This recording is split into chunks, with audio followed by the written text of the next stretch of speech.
Bugungi kunga kelib biz markazlashgan issiqlik manbayiga ulanmaganligimiz sababli o'zimiz alohida statsionar holatda isitish tizimlarini o'rnatganmiz. Kotyorniy holatda ulangan.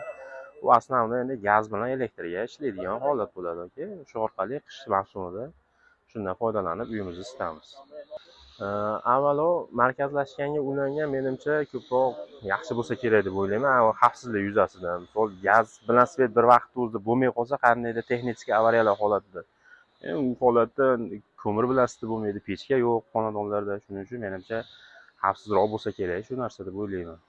Endi moddiy tomoniga ham taqaladigan bo'lsak, qish kunda o'z-o'zidan bilasiz, limit masalasi bor. Shundan oshib ketadigan bo'lsa, qo'shimcha xarajatga olib keladi. Xavfsizlik tomonidan ham, mablag' tomonidan ham ancha markazlashganicha qulay bo'lsa kerak deb o'ylayman shaxsan o'zim. Ishlarim bilan ham bir maslahat ko'ramiz albatta bu masalada. Ularning ham xarajatlari o'ziga yarasha normalniy bo'layotgan bo'lsa kerak.